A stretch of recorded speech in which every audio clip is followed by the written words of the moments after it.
Hello, everyone. Welcome to season 5 of Baby Magic. I took a long, long break and now I'm back. Baby Magic has a new name, Baby Magic Granny Sense. We have a new focus.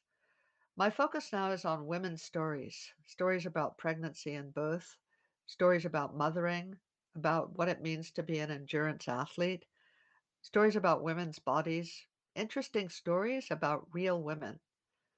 Do you know someone who you would like to hear about? Would you like to be featured on the show? Drop me a line. Coming up on season 5, a women's health specialist and runner, a midwife to be and volunteer doula from Virginia, an ultra runner who's due to give birth soon and has pledged to run or walk 20 kilometers every week of her pregnancy to raise funds for an important organization that supports women and girls. A doula extraordinaire who runs ultras in her spare time. Coming up very soon, an episode just about the legalities of giving birth at home in Quebec. What's legal? What isn't? What's risky? And in what way? What are women doing? And how have the laws changed over time? For today, have a listen to Rosemary's birth story. After an unwanted C-section, Rosemary decided to give birth at home without the assistance of a doctor or a midwife. I know this is a controversial subject, and I want to make very clear that I do not believe that this is an ideal way to give birth. Most women who reach out to me wanting to give birth without a midwife present would, in fact, love to have a supportive, keyword, knowledgeable woman to be with them for their birth journey. But we have arrived at a place where hospitals can often be frightening and unfriendly places, where midwives are bound by rules, and where unregistered midwives are afraid to practice. Usually, an unassisted birth turns out just fine. But midwifery is the oldest profession for a reason. It's important to have a woman or a few women accompanying the birthing mother, even if they're somewhere else in the home, even if they never even see or touch that mom. They're there. My goal is that every baby should be born safely and also within a sacred sphere. So listen up. Spread the love. Hello, everyone. Today I'm speaking with Rosemary, who's a mother, and she'll introduce herself now. Thank you for joining me, Rosemary. Thank you so much for having me. So if you wouldn't mind introducing yourself for our listeners. Sure. So I'm 36, I think, and I have two girls. Chloe just turned 2, and Amelie is actually 5 months today.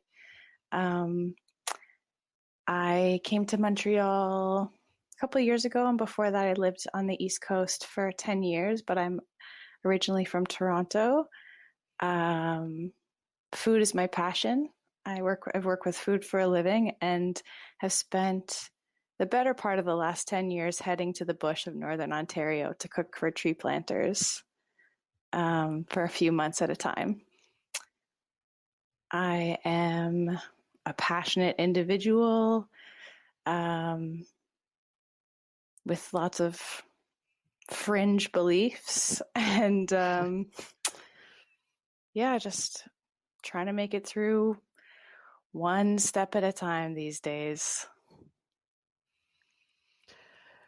Wow, I didn't actually. That's super interesting that you cook for tree planters. Tree planters are very special people in my life. Are they? Yeah. Amazing. Yeah. They're very special people in general. They are, yes. Yeah. That's that just started as like a one-off, hey, do you want to come cook for a couple months in the bush, and has turned into a lifestyle that I would like to keep for a very long time. And so interesting with children as well. I was just talking to someone else today about how it's so important to take children into the forest, into the wild, into the desert, wherever it is that you live, and explore with them. Totally. I'm so excited. We're actually taking both my girls next spring And when Chloe was 8 months, we took her. We saved up some parental leave for Luke, and he would take the time off work and come and full-time parent while I worked. And we lived in a trailer, in the middle of the bush. Yeah, and we had Chloe out there. So we're going to do it with 2. We'll see how it goes next spring. Yeah. So I know that everyone here loves to listen to both stories. I've loved listening to both stories forever, and I know our listeners do too. So would you mind sharing a little bit about your birth stories? Absolutely. Both of them? Honestly, up to you. Okay. Well, I really feel like one is a continuation of the other. And if I hadn't had my experience with my first, I'm not sure I would have had my experience with my second. So the broad strokes are that with Chloe, my first, I had just moved to no, forget the broad strokes. Let's just tell the story. I had just moved to Montreal in December, and I got pregnant really soon, I think.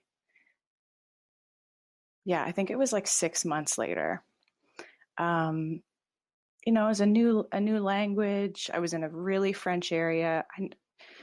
I had just moved in with my man, Luke, and we had only met the spring before that. I had moved here in December, January. So there's a lot of new things, and I had left behind a lot in Nova Scotia. My life in Nova Scotia was really rich in community. I had some of the best friendships I've ever had in my life. I had been working for myself. I had, been living this like very passion-driven life, and I had sort of set it all on fire and then moved to Montreal. So I was in this really low place, just not feeling like myself, not feeling comfortable. And then I got pregnant, sort of not knowing what I was going to do with myself. And I got pregnant, and I was like, okay, this is what I'm doing. Now I'm going to be a mom, so I better do the damn thing. And pregnancy was rough. It was so rough. I was so sick. I threw up every single day for the whole 10 months that I had Chloe in my womb. And I was navigating a new healthcare system, and, how do you get a midwife here, and what does that look like, and are there midwives outside of the system? And I have a friend who's a traditional birth worker in Nova Scotia, so I was familiar with that existing, and am very naturally minded and really bodily aware in general, so wanted that to be my story. Got a midwife, walked that path, declined a lot of the testing, and then how it happens at the end of the gestation. It's like, okay, 40 weeks, now the clock starts ticking. And the closer you get to whatever their limit is, for my midwives, it was 42 weeks. Like at 41 weeks, I had to start going in for tests at the hospital, and maybe we should talk about this form of induction. And I did 7 acupuncture treatments. I saw an osteopath. I stimulated my nipples with a breast pump. I took black and blue cohosh tinctures for every half hour, 2 different sessions. And there's just this like mounting pressure, and what a horrible way to end a pregnancy. And I hate that this happens to women, and I hated that it was happening to me. And I remember, there were all of these moments. I'll just describe one of them that would like break me down. And right after I would have those moments, something would come into my life that would fill me up again. And this one in particular was when Luke and I had gone to the hospital to have non-stress tests and an ultrasound so that they could tell me I was in the 95th percentile for fluid, and that my baby was 9 pounds, 11 ounces, and that my uterus was steadily contracting and everything looked great.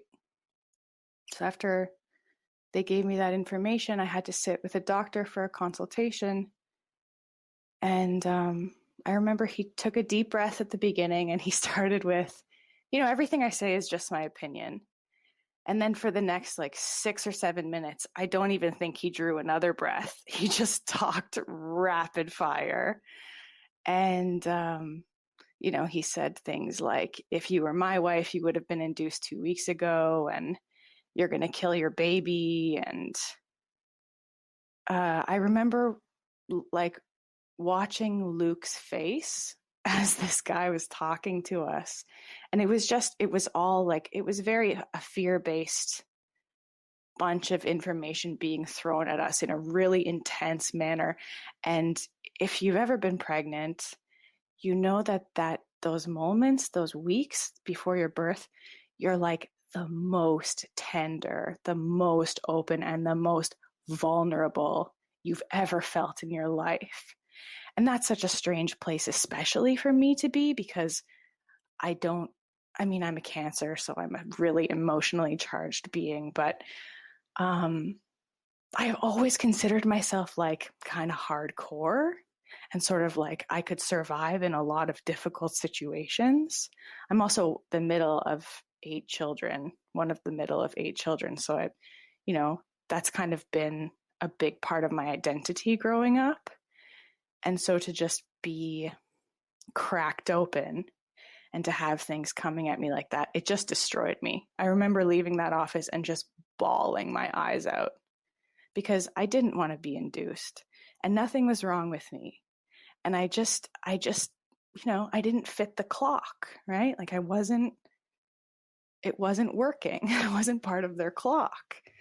And so I'm just going to interrupt you right here, and okay. I'm going to reach out to everyone that's listening, and I'm going to ask everyone to just throw some love at Rosemary and at all the women that this is happening to. And believe me, it's happening to tens of thousands of women right now as we speak, and it's a shame. And I'm so sorry it happened to you. Yeah. Yes. Yes to that. Yes to every woman who is going through that. It sucks. And it is so the opposite of what you should be experiencing the weeks before you become a mother for the first time, for the second time, for the 10th time. And so when I got out of there and I cried, and the whole car ride on the way to the Maison de Naissance to see my midwife after, I spoke to my friend Angeline on the phone, and she's actually a labor and delivery nurse at the IWK in Halifax. And so I have these like birth working women in my world, and I remember reaching out to them at different points in my journey. And my conversation with her was so beautiful. She was the one that built me back in that moment, and just taught me how to navigate the system, and told me what a bunch of what he said was bullshit. And she was just great. That moment was so great speaking to her, and she filled me up and I felt whole. And I was in this place so that I couldn't make myself feel whole. I kept reaching outside of myself for something. I kept reaching outside of myself for someone to make me okay, or someone that took me down. It was, it was like being blindfolded and gripping the walls. That's how it felt. So finally, at 43 weeks, I went into labor at home, 5 a.m. And my mom had come to town, 6 weeks earlier to be with me when I might go into labor. And I had, my birthing pool at home, and I had something to hang from the ceiling, and I had some birth affirmations and candles, and I had, set up all of these things. And because I wanted to have a home birth. But at 42 weeks, the midwives had told me there was their final decision. They were now transferring my care to a hospital that I didn't want to go to, frankly, because the experiences I had had there, I didn't want to be there. And I labored at home, and labor came on really intensely right away. I remember my mother saying to me, Rose, your contractions are like 3 minutes apart. And that was only an hour into labor. So this is like 6 a.m, maybe 7 a.m. And that's how it was. I labored for 24 hours at home. I remember at 10 p.m., I didn't know it was 10 p.m., but I knew it was dark again. I knew the day had gone by and it was dark. That Luke said to me, he had been texting with you actually, and he said to me, Rivka asked me if you want her to come over. And I just like bawled. In that moment, I bawled my eyes out, and I was like, yes, please. Because I had felt so abandoned by everyone that I had wanted to be with me. All I wanted was a bunch of sisters around me and women, and to be in my home, and to everything that I felt I had in Halifax that I felt I had lost when I came here. Like, that's all I was just craving this thing that I couldn't have. And then here you were, this like one woman who was like, would you like me to come? And I just like, there was an emotional wreck. I was so grateful for that experience. And I remember you came, and I was laboring, and we had a chat, and I was just grateful for your presence. And I also, in my mind, you were this authority. You were a birth authority. I had heard about you from my birth worker friend. I had had one previous conversation with you. I knew that you knew a lot about birth. I knew you'd been working in birth for a lifetime. And so I really valued every word that came out of your mouth. And we talked about going to the hospital. And you talked to me about changing the way that I thought about it, because I had expressed to you, I imagine, that I was afraid of it, and I just thought it was going to be awful, and I didn't want to be there. And I remember you telling me to reframe the way that I thought about going to the hospital, and to basically, I know you didn't use this word manifest, but that's the way that I remember thinking about it, to like manifest the good experience.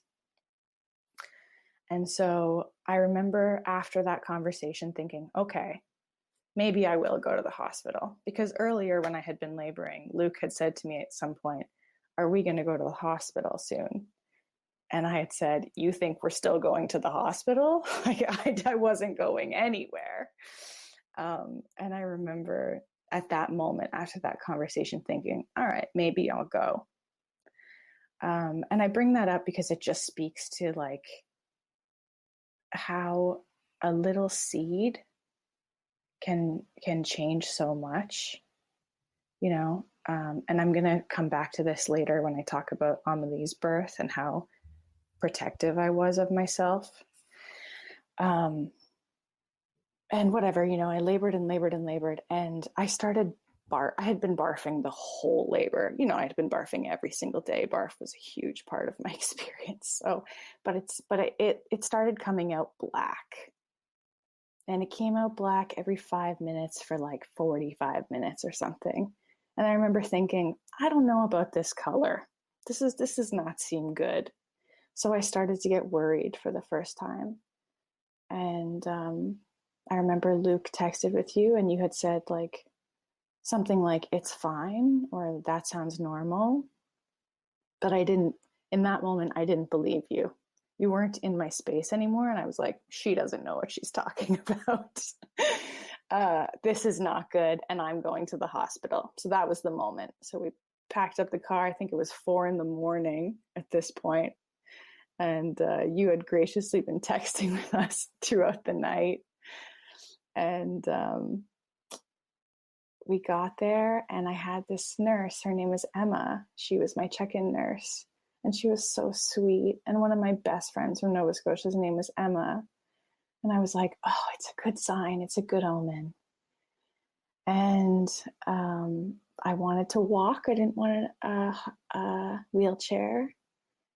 And I was still having these wild, roaring contractions. And one so bad that I was like, okay, I'm going to take the wheelchair now. And they were like, yeah, you are.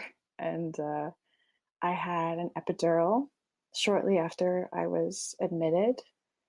It barely worked. I still was roaring and felt everything. My sister Monica showed up at one point. I had really no concept of time. I knew we were kind of days into it, and I knew that my mom and Luke looked tired, but I was just in this other kind of world. But my experience at the hospital was great. Every nurse that I talked to was super nice. Every doctor that came in and wanted to put their hands inside my vagina to tell me how dilated I was, or give me more drugs for the black barfing or the pain or whatever. They were all kind and asked for my permission, and took my refusals with no complaint. And I felt respected. And that was surprising to me. I was not expecting to feel respected, but I was really grateful that I was feeling respected. I had the option to call my midwife to come and kind of act as a doula, but I never felt like I needed to call her. I had Luke there, I had my mother there, I had my sister there. I was like, how many people do I really need in this room besides me and the staff? So I never called her. I got to 10 centimeters dilation. I had a doctor. They had broken my waters earlier in the day. I had a doctor come in and say, okay, like you can push now. It's time to push. I was like, awesome. I want to sit up. I want my knees up. I want Luke behind me. They were like, great, let's do it. And that woman left. And then another doctor came in, this younger girl, and she had broken my waters earlier. And she had done it without asking me. It was just, hi, I'm here to break your waters. And suddenly there was like a skewer in her hand. So when she came back and I had thought like, okay, no to her. So when she came back in the room for what I imagined was my delivery time, I was like, no, I don't want you in here. I'm sorry, but you need to leave. And I told her to get out. And everyone was kind of confused about that. But I just said, no, I don't want her. And she didn't respect me, and goodbye. So shortly after, an older male doctor came into the room. And this was kind of the moment where everything changed. And he put his hands inside of me without asking my permission. And he was in there for much longer than anybody else was. And he caused me a great deal of pain while he was in there. And he took his hands out and he announced to the room that I would be having a C-section. And I remember like kind of everything going silent in my head. And the one thing I thought was, this is not fucking happening right now. Like, I cannot believe this is happening right now. Because it was my worst nightmare come true, having a C-section. I did not want my body to be sliced open. I did not want my uterus to be cut through. I felt very protective of my uterus and my vagina and my reproduction in general. And in that moment, I think all that came out of my mouth. Oh yeah, my mother told me that what came out of my mouth was I'm scared, and that he responded, I am too. And there was nothing wrong with me, and there was nothing wrong with my baby's heartbeat. There was no distress, and there was no reason for him to make that announcement. And I remember him also using the qualifying words of, yeah, you're 43 weeks and your baby's too big. 9 pounds, 11 ounces is what the ultrasound had said she would be.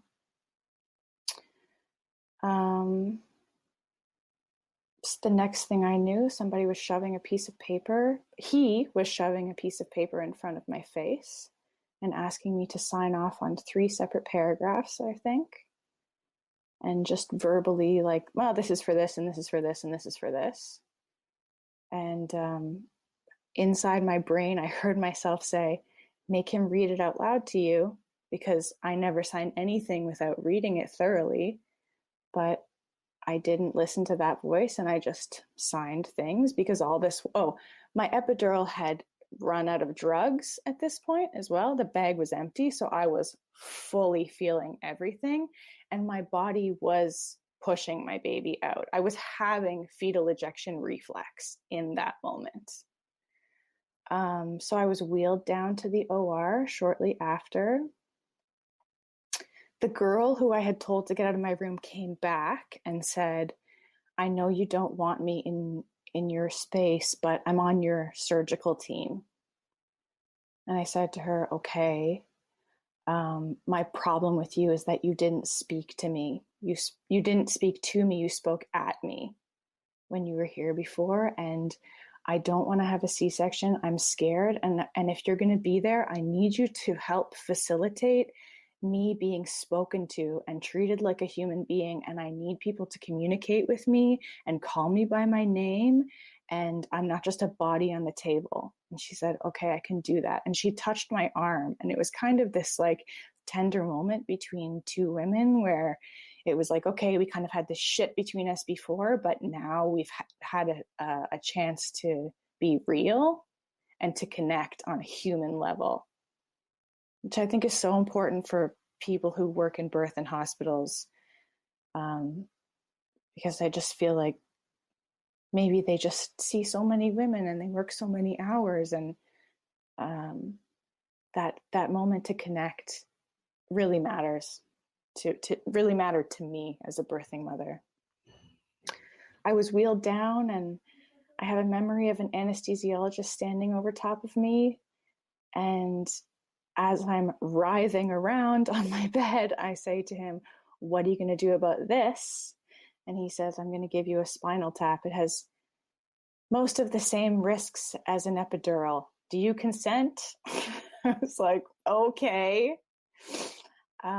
And then I remember going into the OR, and I was transferred to the OR table. And I wasn't having a contraction when I was transferred. And then they strapped my legs down, and I started to have a contraction, and I needed to fucking move. I needed to move. And I said, my eyes were closed, and I said, I'm having a contraction. I need to move. Untie my legs, please, or unstrap my legs, release my legs, something like that. And nobody spoke to me, and nobody untied my legs. So I said it a second time. I need to move, untie my legs. And the same thing happened. Nobody spoke to me, and nobody did anything. And I said, for the third time, I'm having a contraction and I need to move. You need to untie my legs. And so they finally untied my legs, but they held them down with their bodies. And the contraction was kind of like, coming to an end at this point. And I was sort of like, this is fucked up, but at least they let me go for that second. And then Luke came into the room, and I remember him looking at me, and he was so scared because he knew that this was not what I wanted. He knew this was so far from what I wanted. But I wasn't scared. I was so clear. I was crystal clear, and I was high on all the drugs. And I remember telling him, don't be scared. I'm not scared. We had the C-section. They took her away from me and put her on a table on the other side of the room. I told him to go be with her. And then she was brought to me. She cried right away. It was good to hear her cry. I had skin to skin with her. And when they told me it was time to separate us, because after 7 p.m. at this hospital, they separate the mother and the baby. So they sent the mother to recovery. But if it's before 7 p.m., they don't do that. And I remember having an extensive argument with them about this because I didn't want to be separated from her. And I knew that was important. And I argued with them. I was like, how much skin to skin time are you going to give me? And they said 5 minutes. And I said, well, I need more than 5 minutes. I need at least 15 minutes. Because I know how important that is. I know how important that is to establish breastfeeding. I know how important that is for mother and baby to be together. And I had that knowledge, and I wasn't going to screw with that.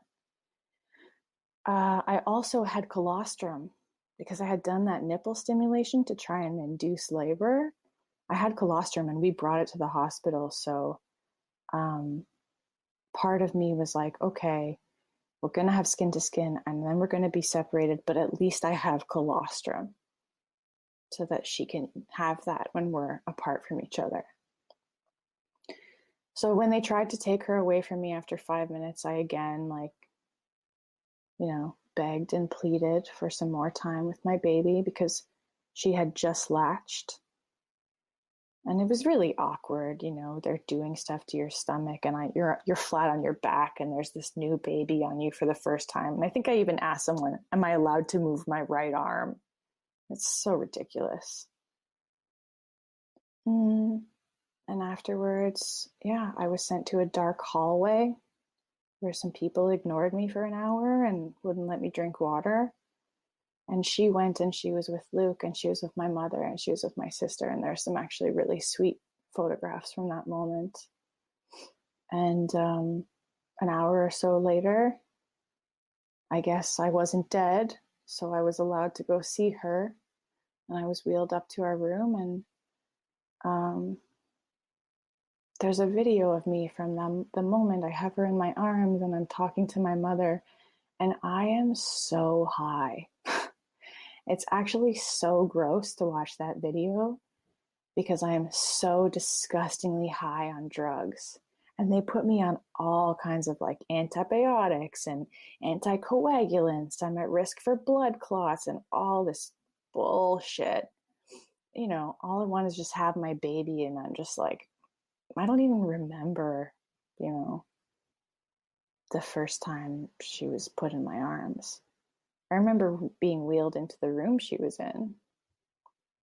But I did things in the hospital, like slept with her in my bed, and the nurses who took care of me postpartum were actually all awesome, and I loved them. And that 4 days that I was there wasn't awful. It was actually great.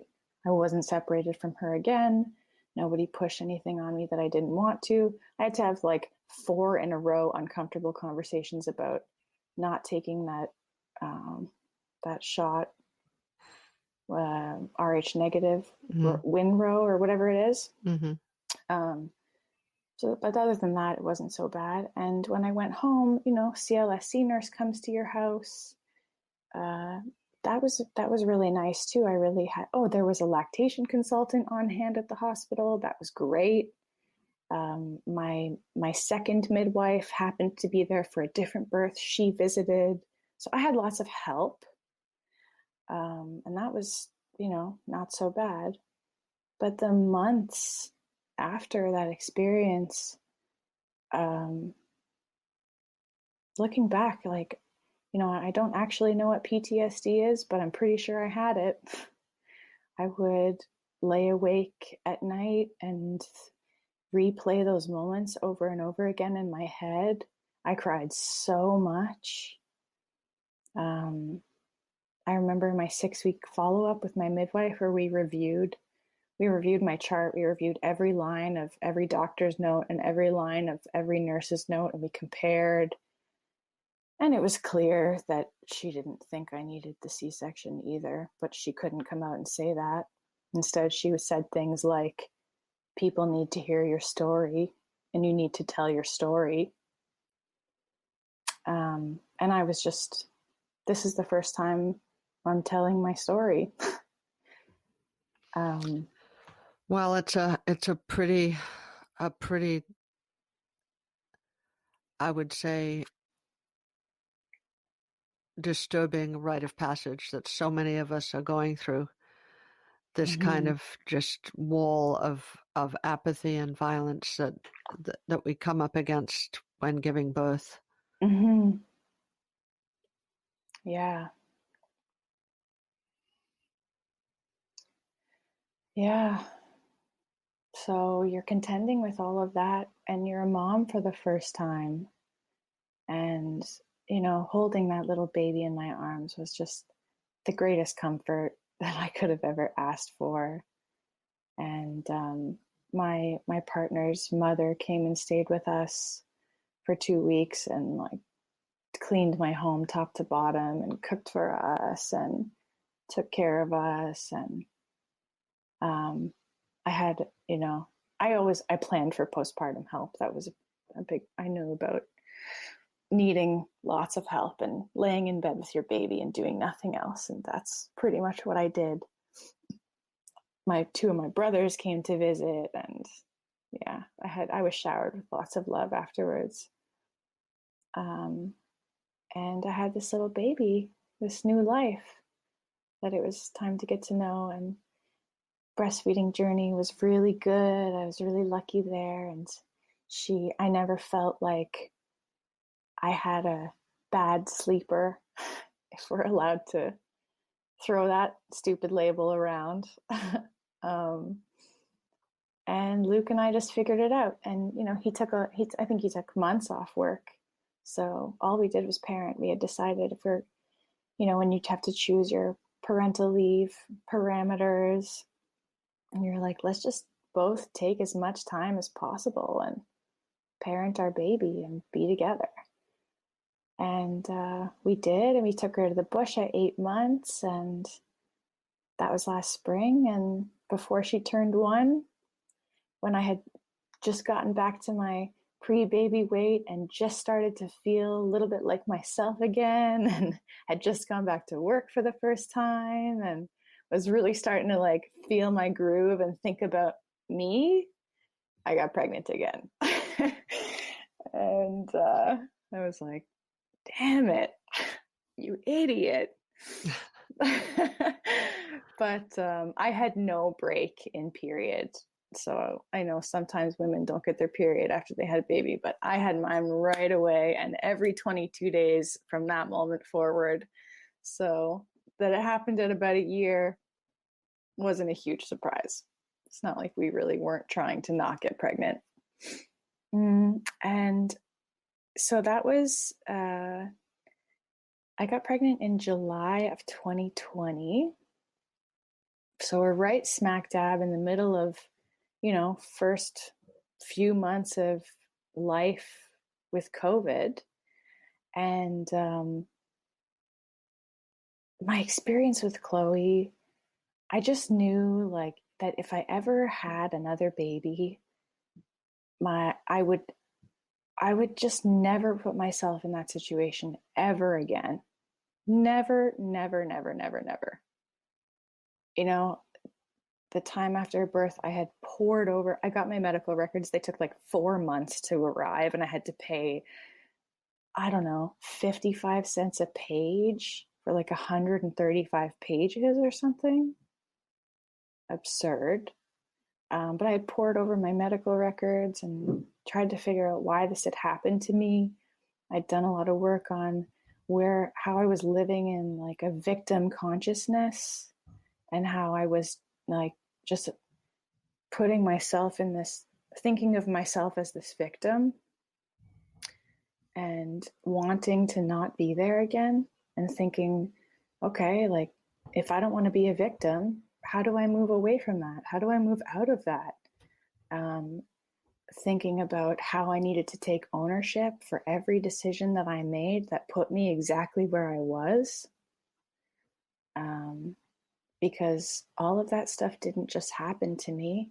I actively participated in every choice. There's so much to be said for coercion and the situation you're in and how vulnerable you are and all of that. And that's all truth.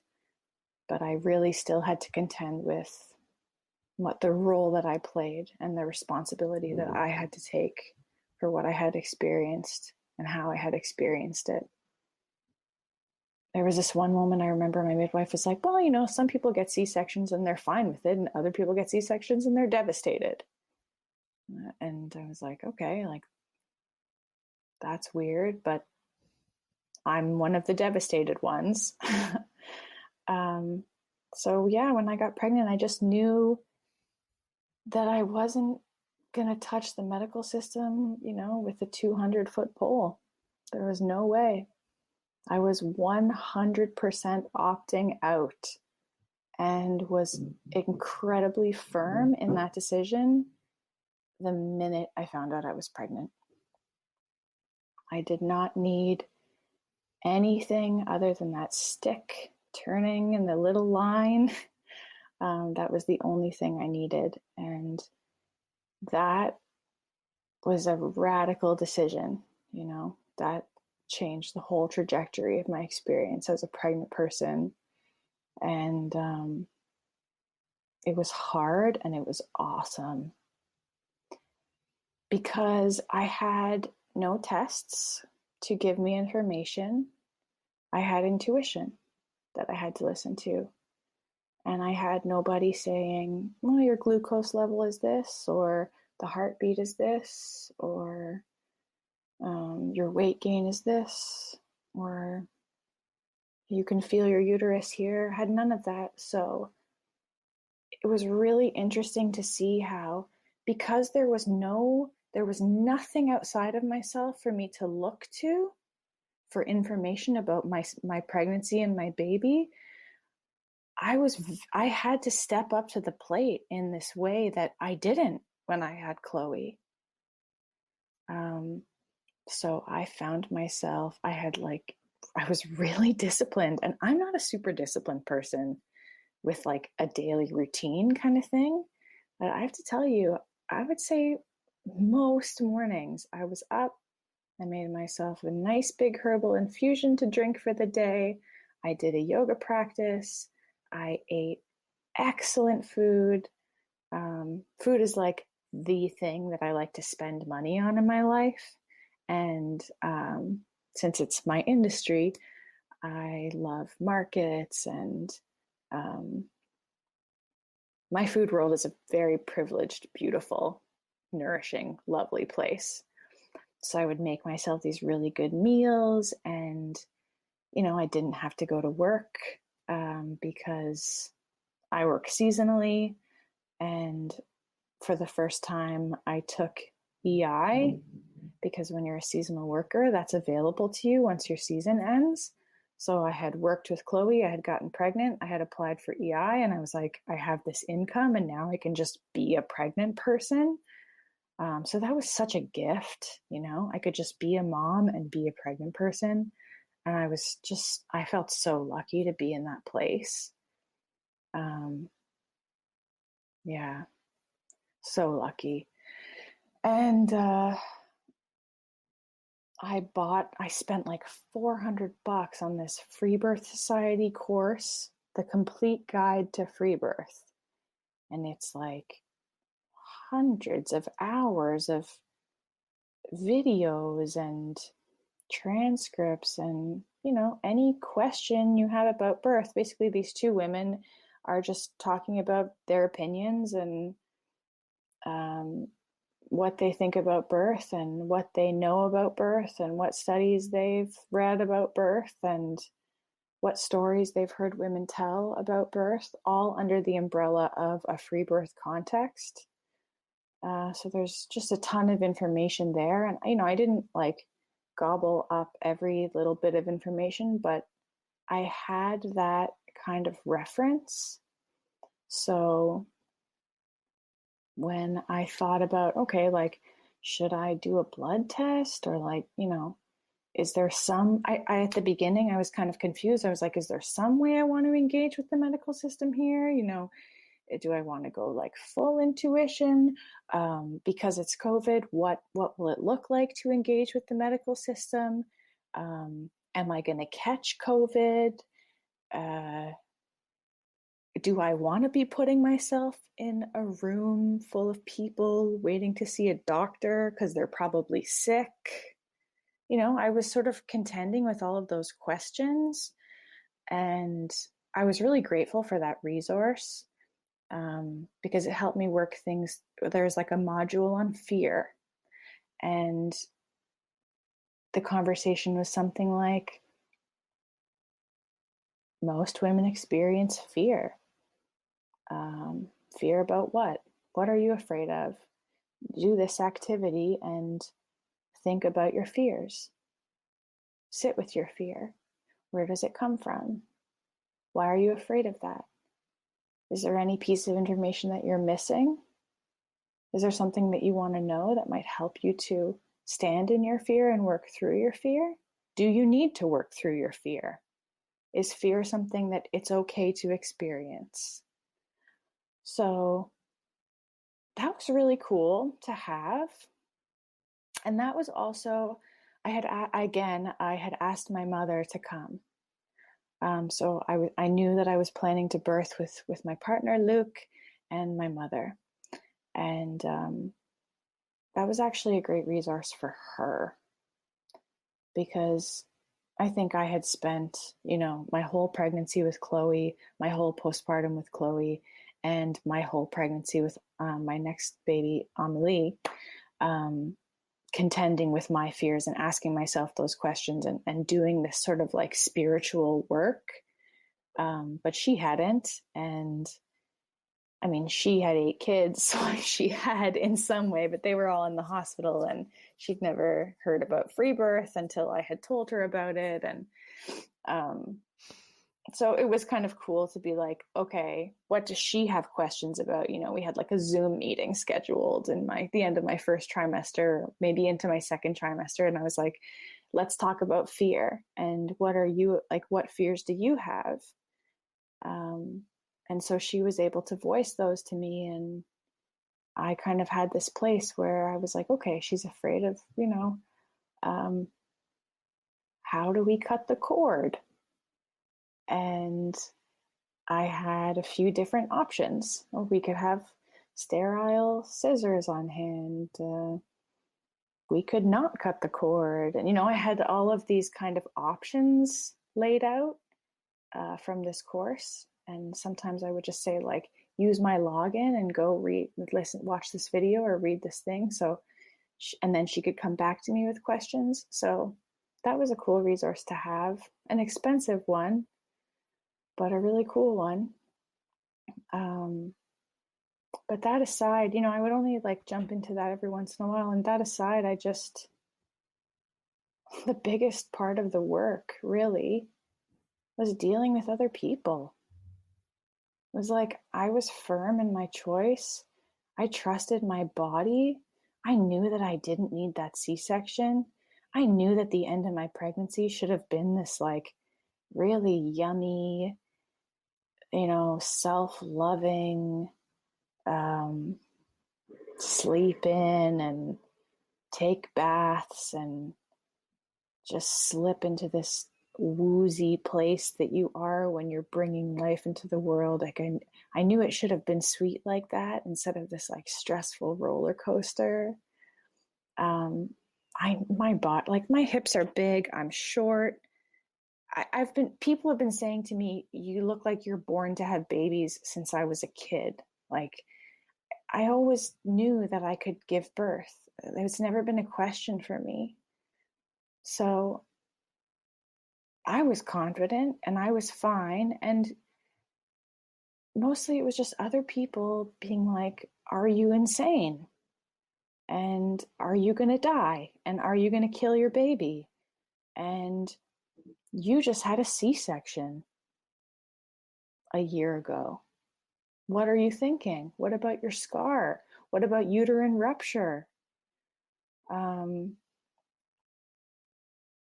all valid questions, questions that I had contended with myself. And so for my first trimester, I entertained all those conversations. I have 7 siblings. I have 4 sisters and 3 brothers, all of whom I'm close with. So they had questions, and I love them, and I wanted to answer their questions, but there's a lot of them. And eventually I got to a place where I was like, okay, it's hard enough to make a choice like this. And sometimes I have a hard time being okay with it myself. I had moments like that for sure come up. So am I spending all my energy here trying to convince other people that my choice is okay? Or should I just work on making sure that I'm okay?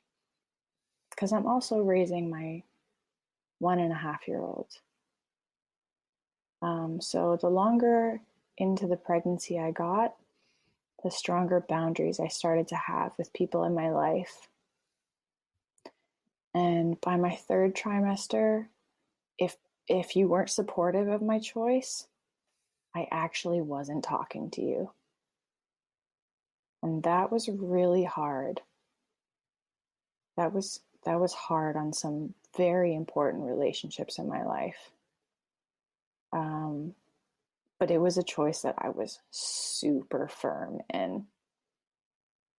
Because as I entered my 3rd trimester and I started to feel myself crack open again in this like vulnerable emotional place, I knew that any seed coming from anyone who I considered an authority or whose opinion I gave a crap about, and I value the opinions of my siblings. I love them. They're intelligent and awesome people who are only coming at me from a place of love. I knew how powerful their words could be. And I knew how powerful their fears could be. And how any little seed, even if it was just, my sister who had a VBAC herself, who was she was worried, she called me one day and she was worried and she cried to me.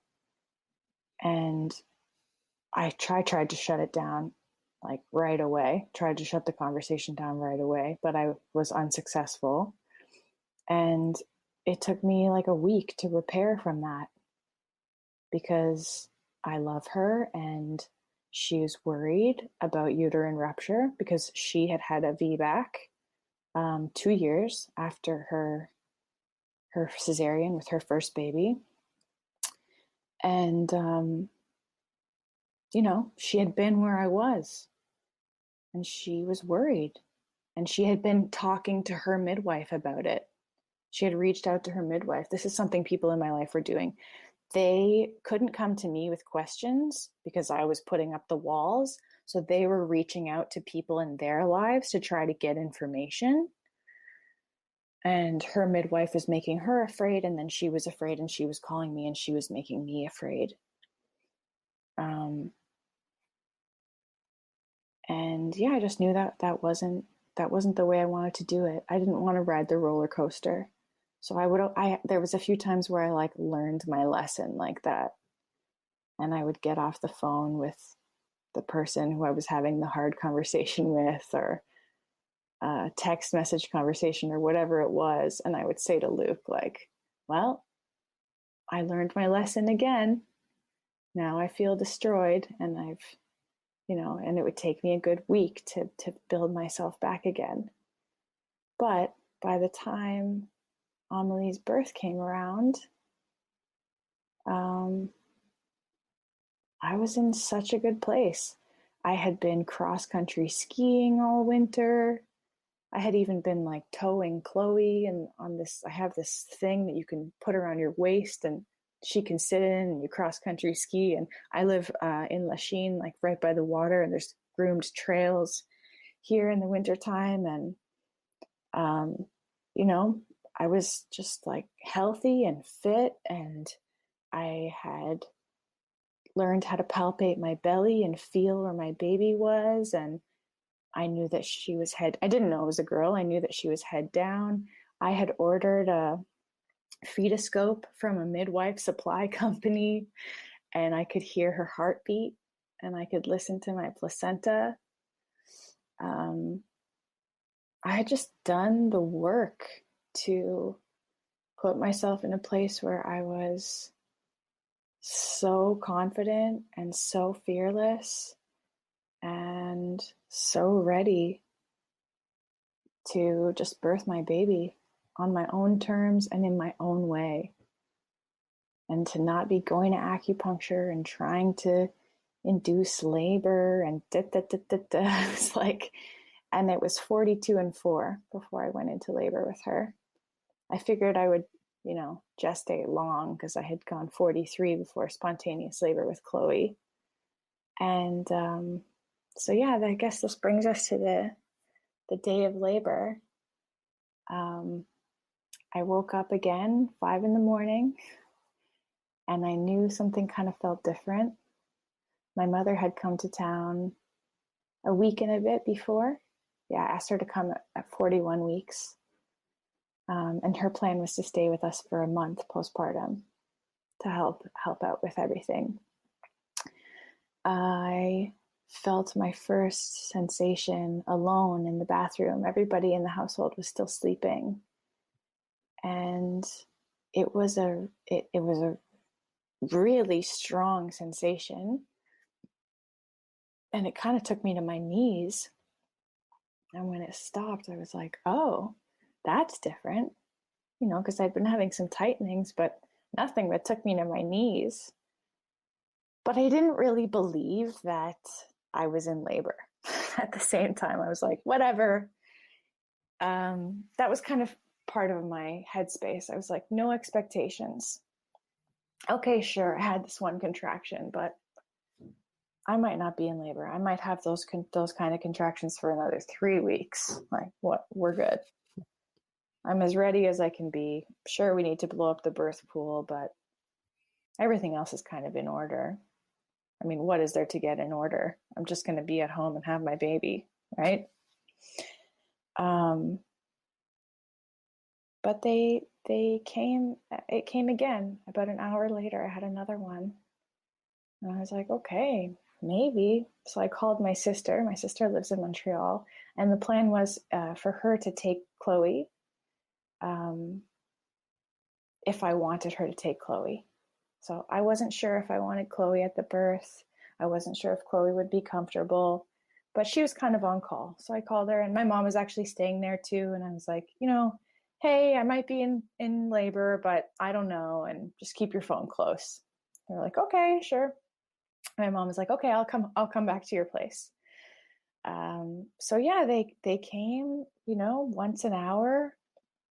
And that day, like, Luke had rented a truck and he had plans to drive to Repentigny to pick up a piece of furniture. And I was like, well, I don't know, I might be in labor. So like, let's just take it an hour at a time. And maybe you shouldn't drive and be away for so many hours. And let's at least blow up the birth pool. And that day I also had plans scheduled with 2 friends. One of them had planned to come over and bring me juice, which is so sweet. And one of them had planned to come over and take Chloe to the park. They had a baby girl the same age as Chloe. So I had created a bit of community for myself by this time in my life in Montreal. And I had some friends who, in my later part of pregnancy, were looking out for me, which was so amazing. It felt so amazing to be held like that, especially on this day. And it was kind of this weird coincidence that they were both already scheduled to come over on that day. And so I texted them both and I said, cool, we're still on for today, but I might be in labor. So we'll, see you when you get here. And I remember I was ravenous. I ate like 6 meals that day. I was so hungry.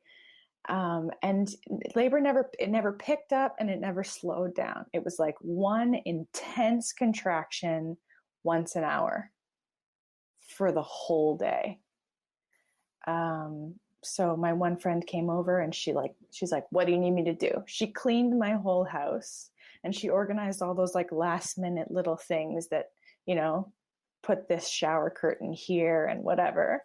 My other friend came and she brought food and she took my daughter to the park. So, my kid was taken care of, and my mom bought a new card for my cameras because we were going to record some of the labor or the birth. I told her to, record the emergence. I made myself, herbal teas and electrolyte drinks. And I even had time alone in my home at one point in the day where I was just all alone, and it had been freshly cleaned and I was well fed and feeling very loved. And I made a bunch of little birth affirmations and put them all over the walls. And I just had this like really sweet day. But still, the whole time was thinking, yeah, this could be labor, but this might not be labor. Like, I really wasn't convinced until after dinner time. So we had, my mom cooked this like steak and potatoes and onion dinner. It was delicious. And I'm pretty sure I had a glass of red wine. And, maybe every half an hour now I was having a big, intense contraction. And Chloe was kind of looking at me, and I had been talking to her for months about, Mama's going to have a baby and she's going to roar like a lion, and this baby's going to come out of Mama's yoni, and Mama's going to make noises, and maybe you'll be here, but maybe you'll go with Auntie Monica. And there's a little video recording of just after dinner. I had Chloe sitting on my knee, and then I have a contraction. I have to put her down and get on the ground, and then I can stand back up again and be with her. And I had a bath with her that night and put her to bed. And my mom went to bed, and Luke went to bed, and I set up this little laboring space for myself right next to our bed. I had some drinks and some candles and some music and a birthing ball and a yoga mat and a bunch of pillows and a heating pad. It was like paradise. And it was dark, and Luke was kind of, he's a couple meters from me. He's laying on the bed and he's sleeping. And I was just thinking, and that's when labor really came. That's when I was like, okay, I'm actually in labor. That's when I first admitted it to myself. And it was the best. All I did was try to rest. That was my only mission, pee and rest.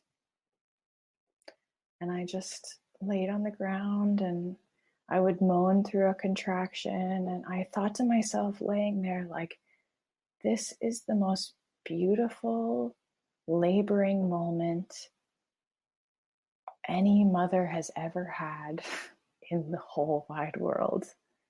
I wish every woman got to do exactly this. It was like I was alone, but I wasn't alone because he was right there. And it was dark and it was quiet, and I just let these surges come. And I think I had written drop in. Drop in was what I was thinking about. Okay, drop in.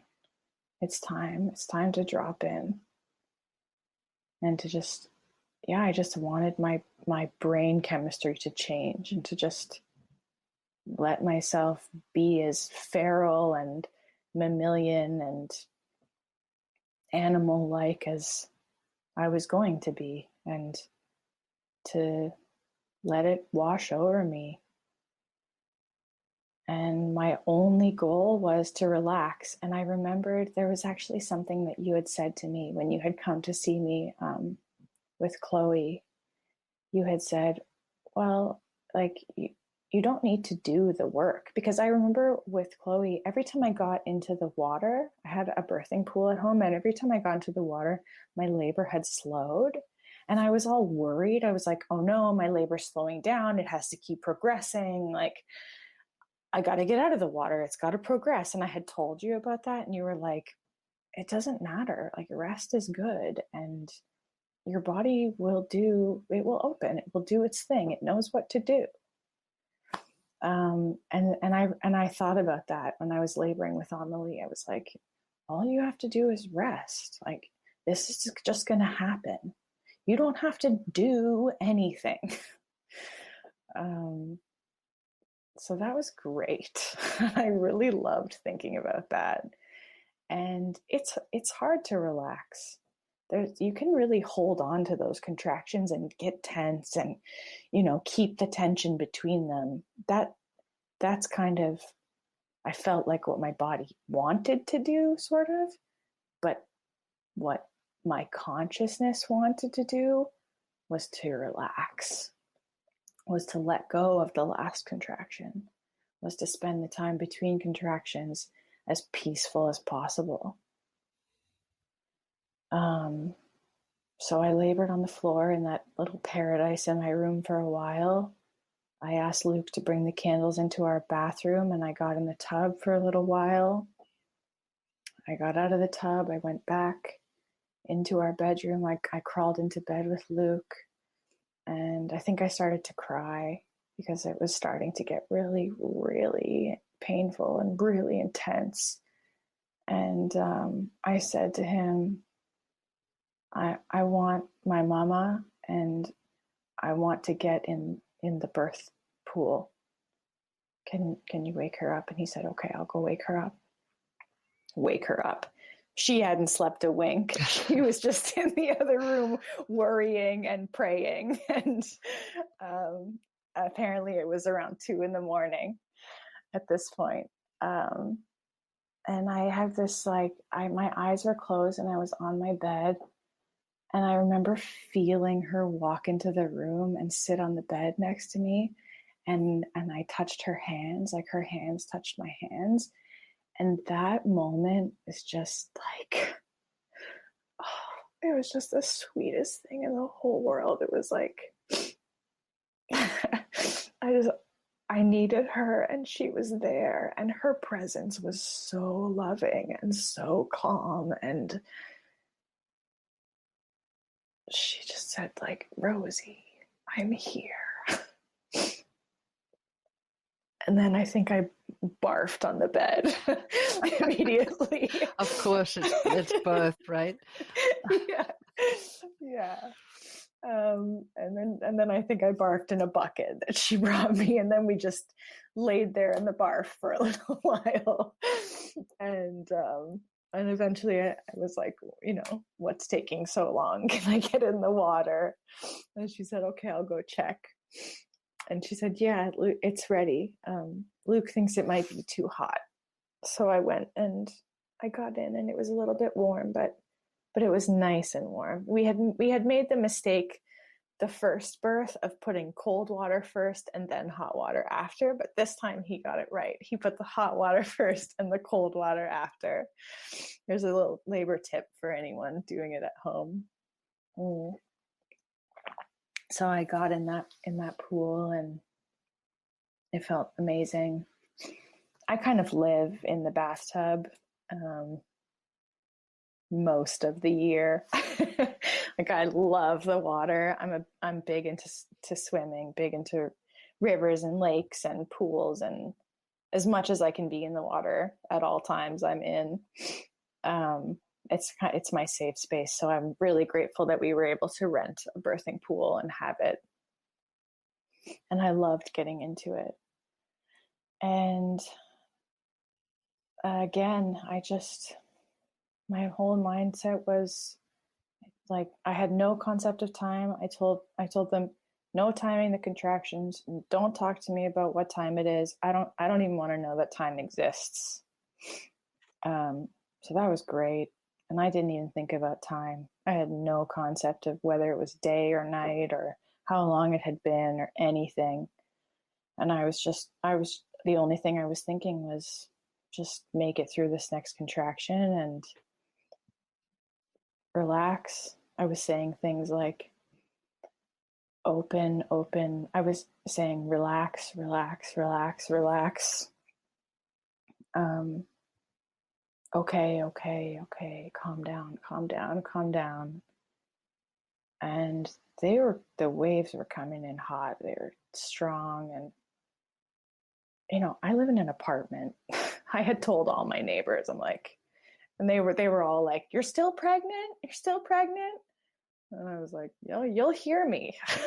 You will know when it's coming. So I didn't think about that at all, but I just let myself be wild. I let myself be as wild and loud as I wanted.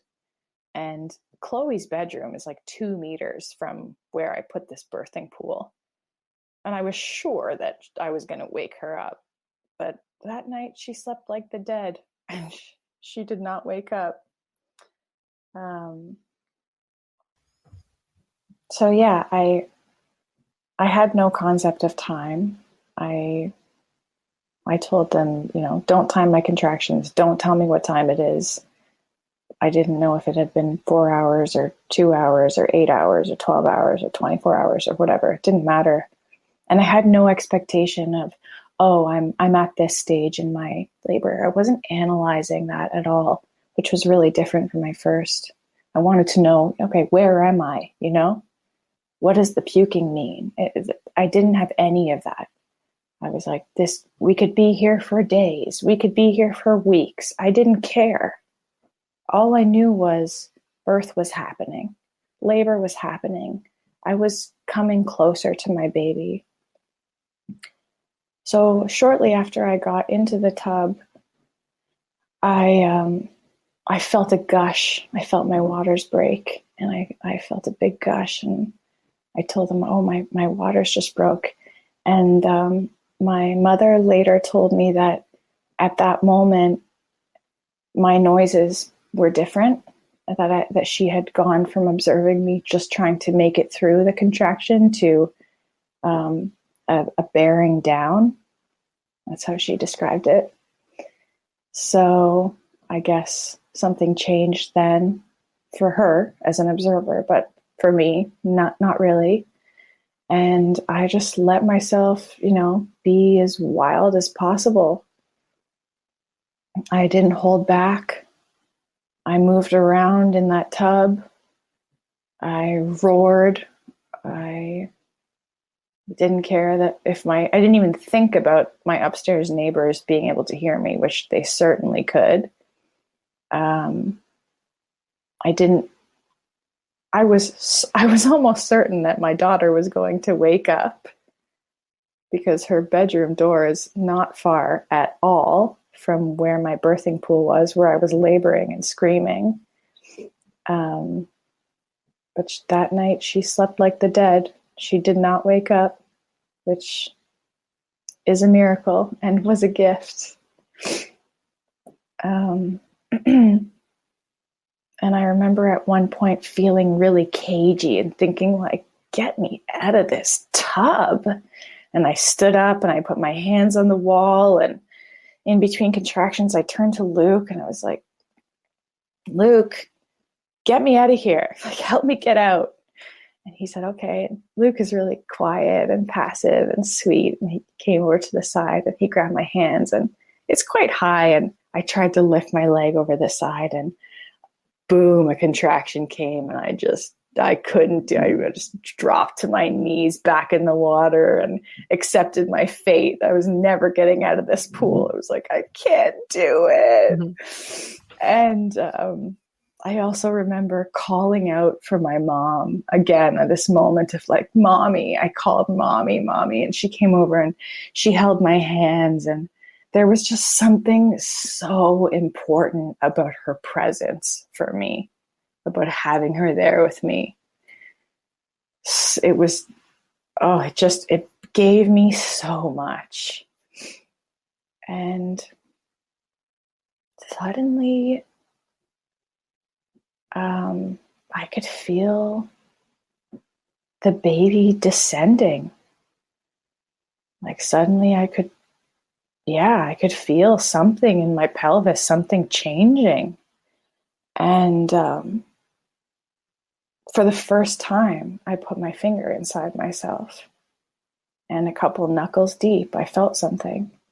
And I said out loud, like, oh, I think I feel something. I think I feel the baby. And I later found out that was around 4:30. My mom had, taken a couple notes on what I had said at different times. 4:30 in the morning. So yeah, that was bizarre. And I had been feeling the baby like kick vigorously many times throughout the labor. So I was never worried about the baby. And I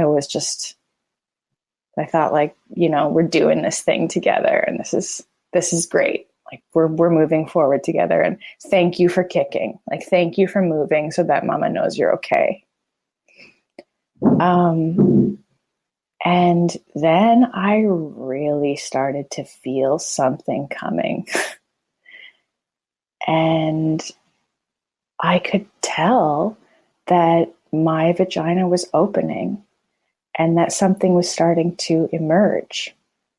And I've been present at one birth. My friend Julie had twins, and it was a hospital birth at the IWK. And my friend Ange, who's the nurse, was our nurse. And I watched the first baby crown.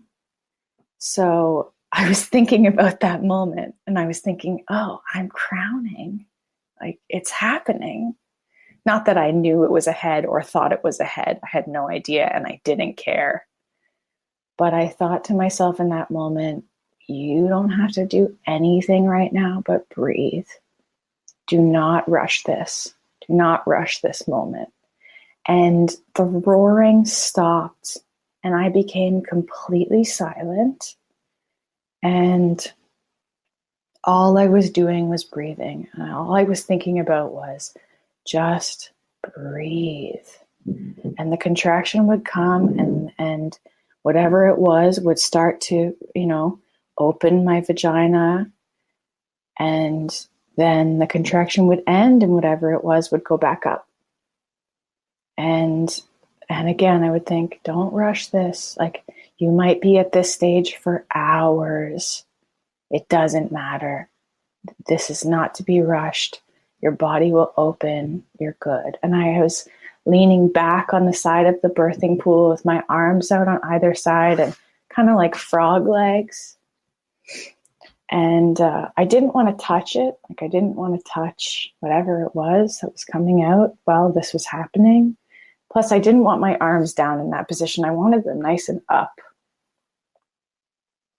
And eventually, I thought, okay, I'm gonna get behind this one so baby doesn't go back up. So the contraction comes and the descending happens. And just as the contraction's finishing, just at the end, just a tiny bit, I held my muscles. This is my first bit of intention in the movement, or the pushing phase, I guess. And it worked. And then the next contraction, like, the baby didn't go back up. And then the next contraction, something emerged. And I opened my eyes for the first time in probably hours.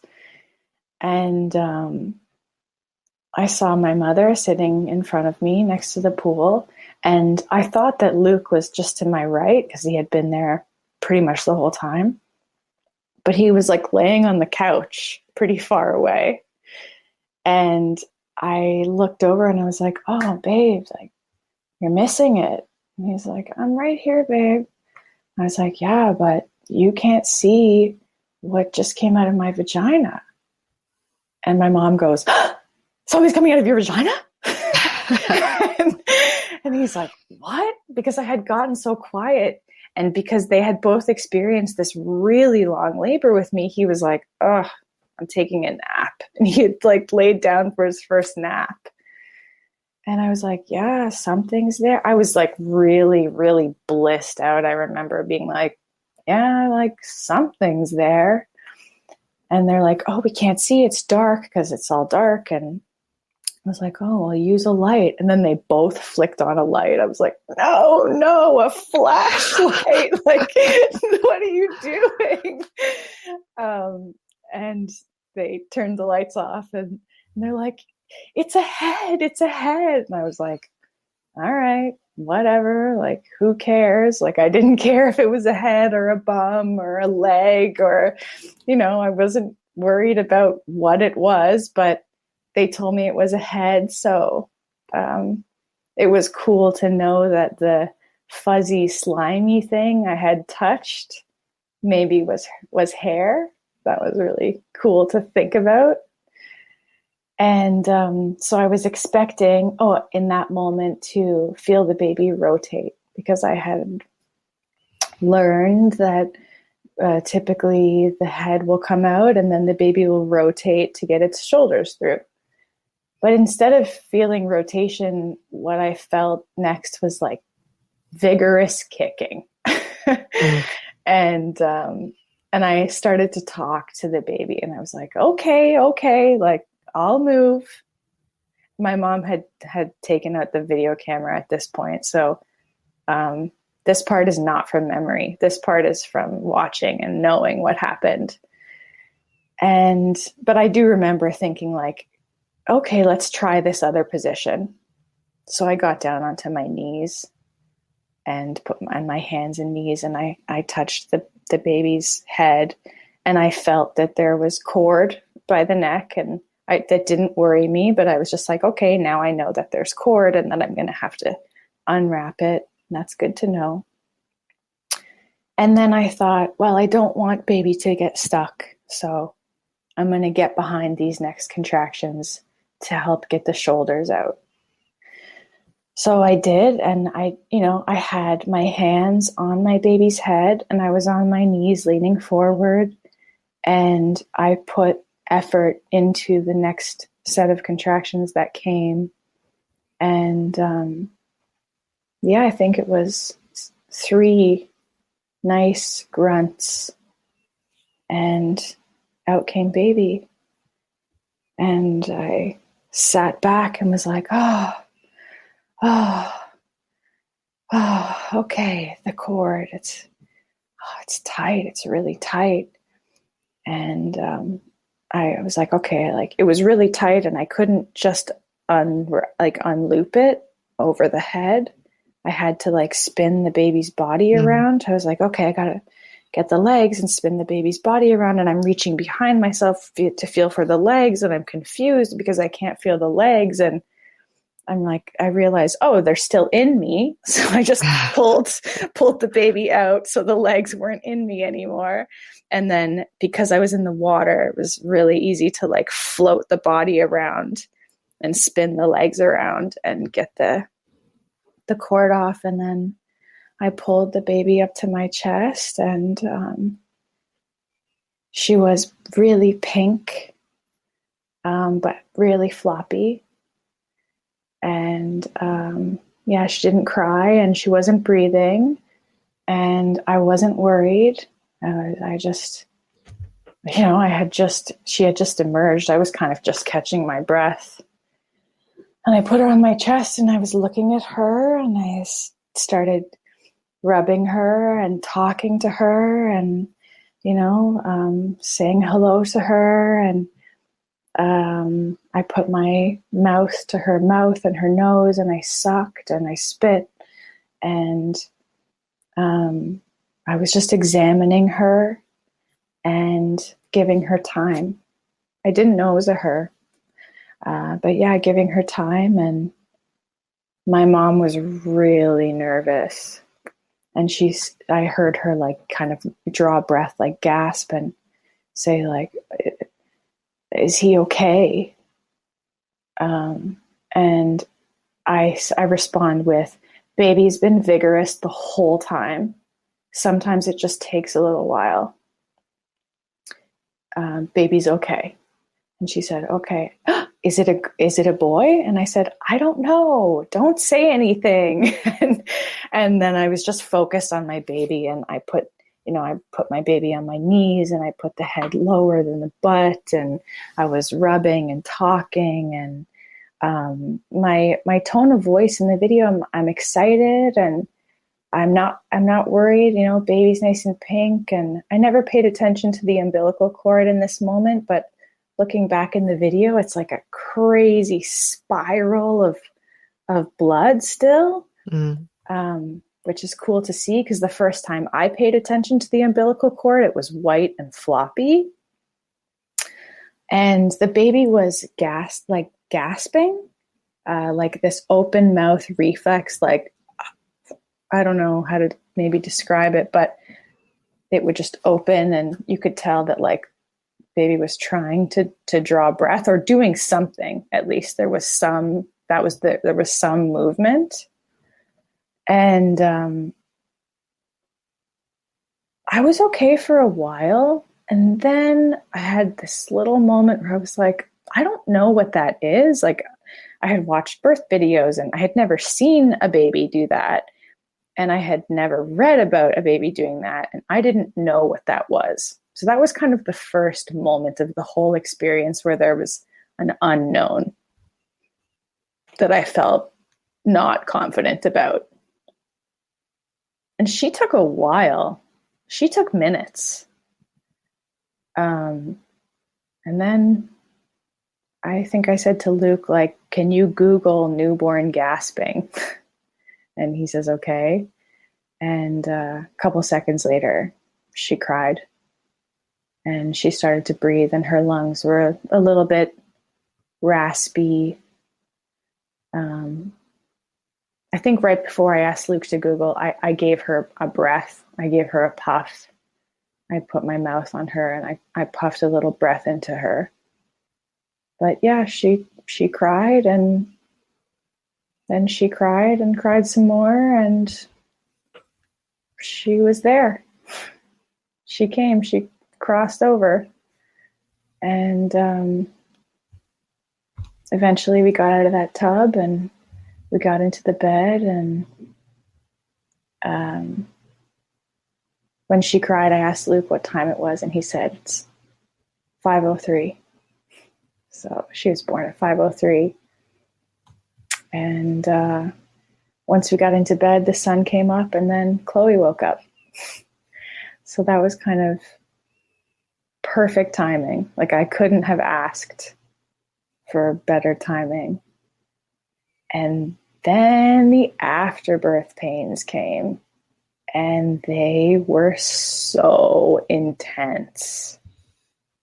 So baby was still attached to her cord, and oh my gosh, those pains were like, they were nuts. My sister Monica came over, and after we got Chloe, introduced her to the baby, she fed Chloe and took her for the day so that I could focus on, finishing and birthing my placenta. And, a couple hours go by. After pain births are really intense, but I'm squatting and placenta's not coming, and I'm not bleeding, and I'm eating, and I'm patient, I'm waiting. It's really awkward. Like, it's incredibly awkward to have the newborn and to be trying to birth the placenta. And a couple more hours go by, and I'm like, okay, maybe I need to go on the toilet, or maybe I should try in the bathroom, or, something like that. And still not coming. And I'm not panicking, and I'm not worried. And I think to myself, well, it's kind of awesome that I'm at home, because it's now 4.5 hours deep and no placenta, and nobody around me is panicking. And I was just like, great. That was another, I'm grateful for this moment, because if I was with a midwife or if I was in a hospital, maybe it would have been ripped out of me already. Or maybe somebody would be injecting me with Pitocin, or maybe somebody would be aggressively massaging my belly. For sure. Absolutely. I was just talking about that today with someone, and midwives and doctors these days have a limit of an hour and a half, and one doesn't even know why. Like, there doesn't seem to be any scientific explanation for why except fear. Is there like, I'm actually really curious about this because I don't know. Is there a time when it does become dangerous? Like, what exactly happens there? What's the problem? So, very, very, very rarely, a placenta can be so like ingrown into the muscle of the uterus that it doesn't actually come out and it needs surgical removal. So these kind of rare events, it's kind of like, did you actually know that sometimes people get such bad constipation that they have to get their feces surgically removed? Right. Okay. So it's the same kind of rarity. But generally, I was talking to a close doula friend of mine today about it, and I think that it's because the birth of a baby and the birth of the placenta are so big for humans. Like, you're bringing a new human and the little bag that that nourished that human for 9 months into the world, and our birth culture doesn't have any way to hold that amazing experience. So we chop it up and try to make it scary and time bound. But like, your placenta doesn't have to come out in an hour and a half. That wasn't anywhere written down, and it's furthermore not scientific. And that really annoys me, because obviously there are some things that are scientifically valid. Like, of course, if you had been bleeding a lot, you would have been concerned, but just not bleeding and feeling healthy and eating and drinking and moving and putting your baby on the breast, that's fine, and there's no cause for alarm. Yeah, that's what I had to keep checking in with. I had to keep as the hours kept going by, because they kept going by. I had to keep checking in and saying, okay, how do I feel? Am I lightheaded at all? What's going on with my blood? How much am I bleeding? Are there any clots? And as long as as long as everything on my checklist is like, I'm good, and the only problem is the clock, I'm not seeking care. I'm not going to seek something outside of this space, because that is the whole lesson of my whole mothering and becoming a mother and being pregnant experience. I went 43 weeks with Chloe. There was nothing wrong with us. The only problem was the clock. And not only the clock. I mean, your story with Chloe wasn't just about the clock. It was also about people needing to be in control of something that they cannot control. So the doctor needing to be in control of your experience, because you can't control both. You can't control how it unfolds, when it unfolds, how long it takes, how long the placenta takes. And so the easiest way to control it is with, surgery and intervention. And the clock is an excuse. Oh, you're 43 weeks. Oh, you've been in labor for 36 hours. Oh, your placenta's still in and it's 2 hours. So all of these, time. Oh, you've been pushing for 6 hours. It's a really interesting way to frame it. The clock is the excuse. Yeah. Yeah. Well, my placenta took 18 hours.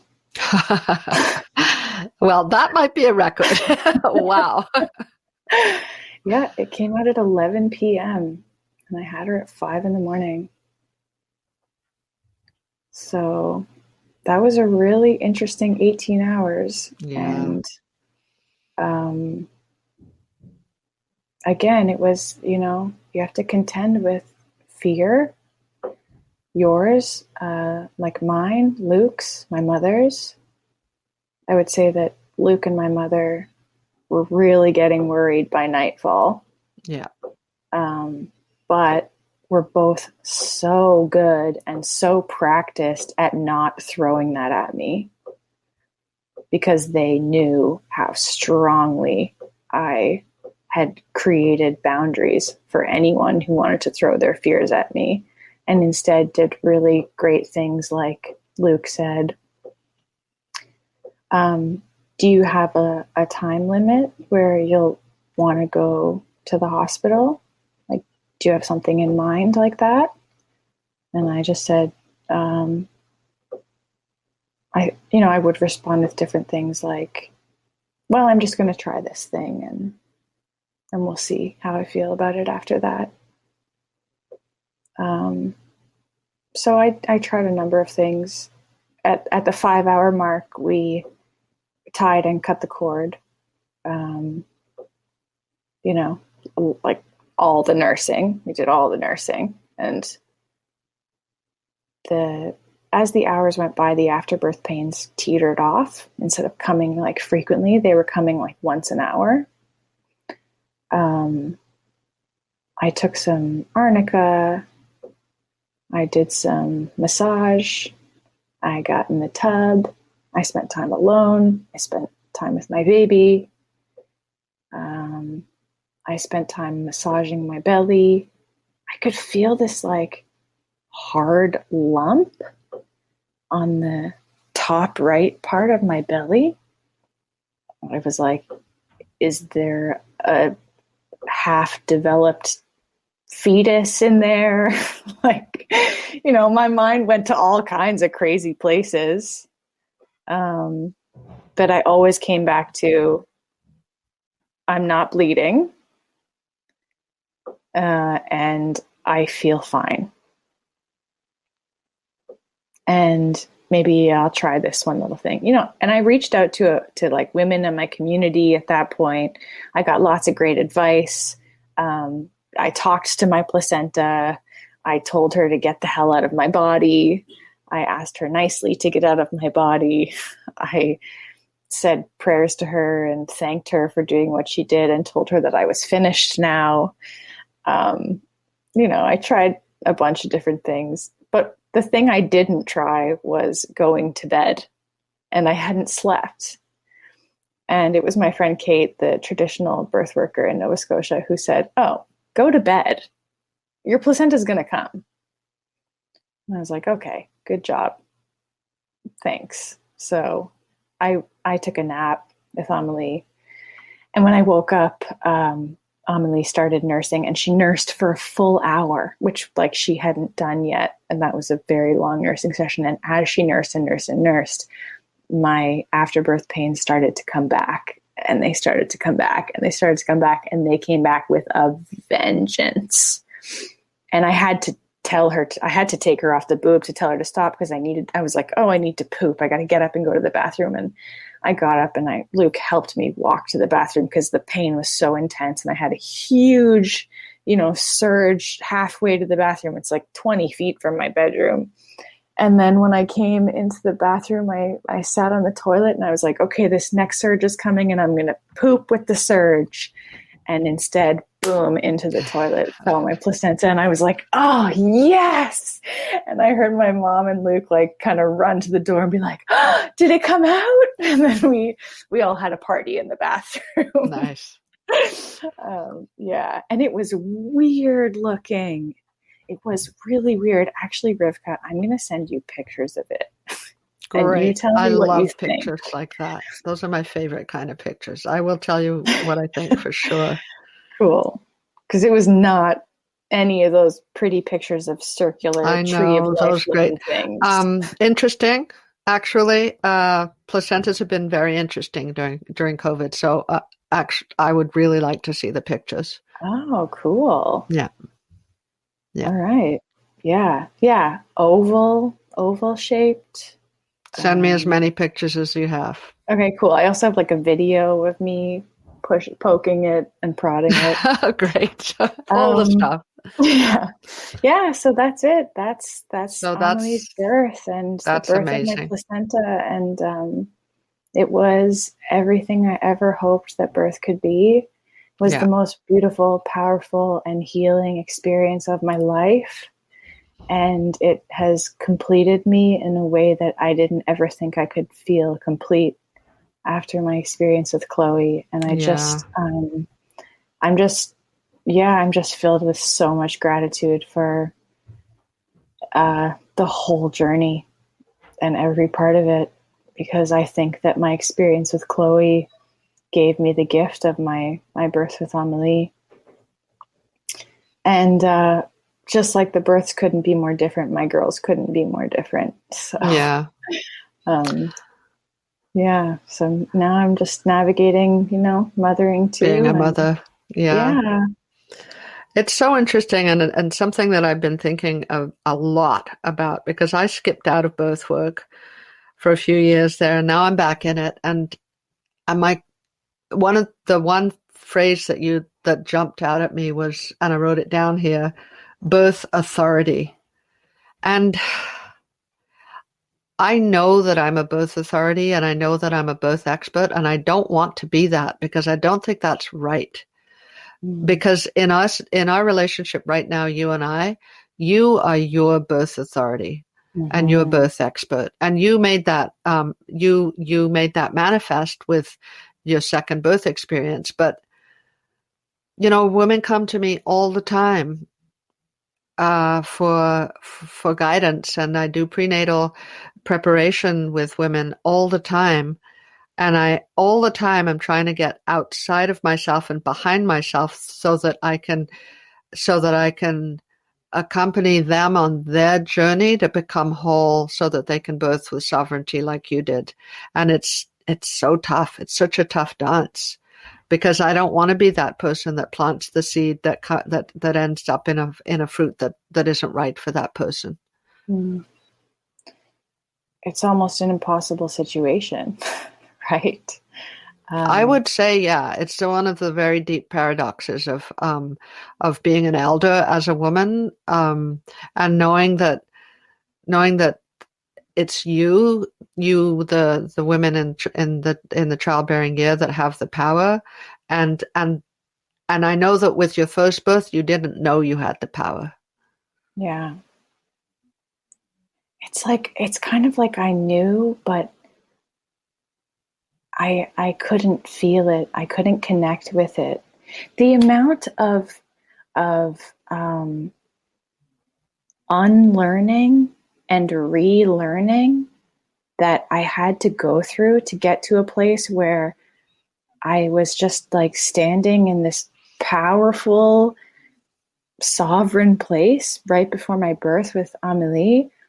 It was years and years of work. Yeah. And it's like, it's not even possible for a mother to do that work as soon as she gets pregnant. It's like work that has to be done before you're pregnant. Yeah. And so it is an impossible situation.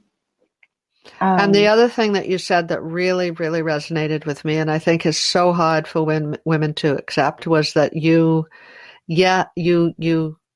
stated that, yes, you were vulnerable, and yes, there was violence, and yes, all of those things, but you were, I don't remember your exact wording, but you basically claimed your responsibility in the whole experience. And I think until we claim our responsibility in our victimization, then we cannot move forward. Yeah. That was a really big piece tough. For me. Yeah. It's huge. Because that they do shitty things to us. Yes. But at the same time, I mean, and I'm not talking about people like those, the people that I was working with in Greece, a Syrian refugee who's been bombed out of her house and ends up pregnant in some horrible camp in Greece. Like, those things, you're not complicit in the things that happen to you. But when you go to the hospital and when you do say yes, and you don't just jump up and like rip all the tubes out and go home, I know that's dramatic. But that's kind of what we're talking about here. Like, it's dramatic and it's fantasy, but it's what so many women who had unnecessary C-sections dream of doing after the fact. Yeah, but is completely impossible in the moment, absolutely, right? Of course it is. And that's not speaking to like them in that moment. That's actually speaking to years of grooming. Yeah. Lifetimes of grooming. Yeah. Which is a whole other podcasting conversation to have. Well, it is, but it's also an ongoing conversation within this whole series, which is about, getting out of that grooming, and when's the grooming going to stop? And like, you have 2 little girls. That's big. That's really big. Yeah. And just to touch on that really lightly, since I was ingrained in the system with Chloe, she has a doctor, and I took her for those first well visits, and I haven't done that with Amelie. And I witnessed the grooming begin, at 3 months, where the doctor separated her labia to look at her vaginal hole really quickly and, quite uncomfortably, but there it was. Chloe had her legs spread, 2 months, Yeah. So without that's how early saying anything. Yeah. And I think I had known that was going to be happening, and I had planned on not letting it happen because I thought it was stupid and rude. Yes. But it happened. Yeah. I'm so sorry. No, yes, I'm sorry too. I'm sorry that happened to my daughter. Yes. Yeah.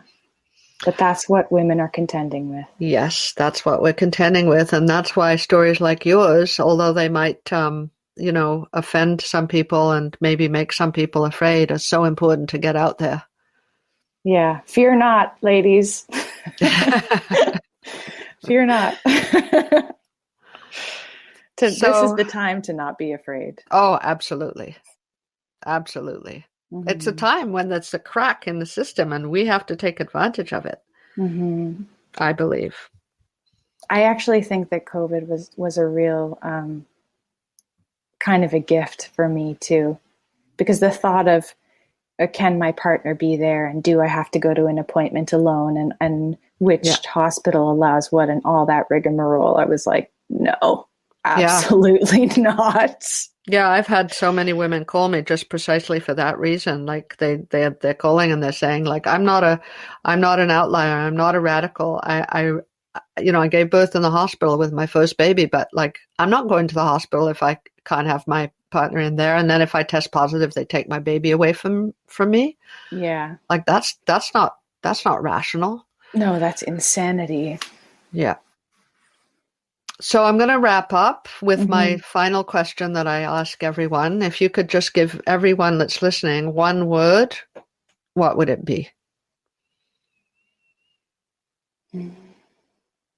Sovereignty. Thank you so much. Thank you so much. Thank you, mother. Thank you, man, and thank you, babies who themselves have taught you so much. Yes, and thank you to every woman who told their story so that I could hear it on my journey towards my birth.